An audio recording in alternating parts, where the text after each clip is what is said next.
Good morning and welcome to This Week. This morning, breaking news. America's #1 fugitive on the move. Edward Snowden has left Hong Kong. What went wrong? We'll talk to the 4-star general who runs the world's biggest intelligence service. These programs provided critical leads to help prevent over 50 potential terrorist events. At the heart of the domestic surveillance controversy. They told us they weren't collecting any data on American citizens, which was an outright lie. NSA Chief Keith Alexander, his first ever and only Sunday interview, a This Week exclusive. Our Powerhouse Roundtables weigh in on all the week's politics. From the president's challenges overseas. Complacency is not the character of great nations. To that trench warfare in Congress. We have fundamental disagreements on many things. We turned a bipartisan bill into a partisan bill. America's youngest congresswoman is also a combat veteran, and she surfs. Hold on to the aloha spirit. Tulsi Gabbard takes our Sunday spotlight. From ABC News, This Week with George Stephanopoulos. Reporting from ABC News headquarters, George Stephanopoulos. And we begin with that breaking news. Edward Snowden, the 30-year-old government contractor who escaped to Hong Kong with a treasure trove of America's top secrets, is on the move again. Landing in Moscow today, apparently on his way to Venezuela seeking asylum. And the question bedeviling U.S. officials this morning, how did this fugitive slip away again?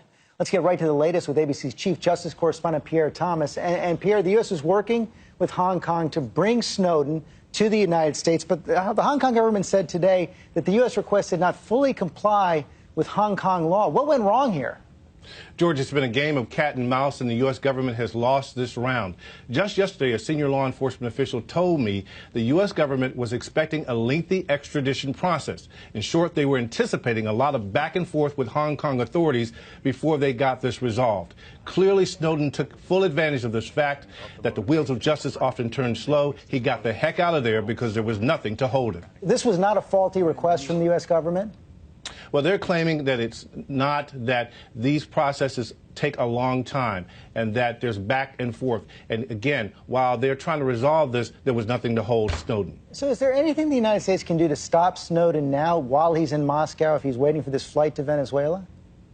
George, it does not look like there's much that the U.S. government can do at this point. Snowden appears to be bound for countries that often have a combative relationship with the U.S. And how did this happen? What do U.S. officials say how he was able to get out of Hawaii and into Hong Kong in the first place and then get away again?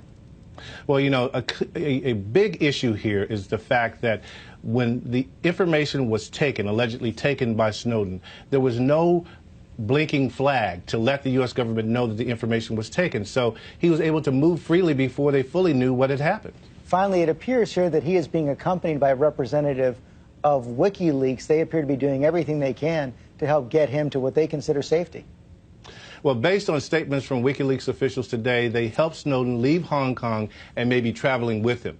At some point, the U.S. government is going to have to resolve whether WikiLeaks is a journalistic entity or an enemy of the state. Some officials are going to say they are aiding and abetting someone who may have broken the law, George. Okay, Pierre, thanks very much.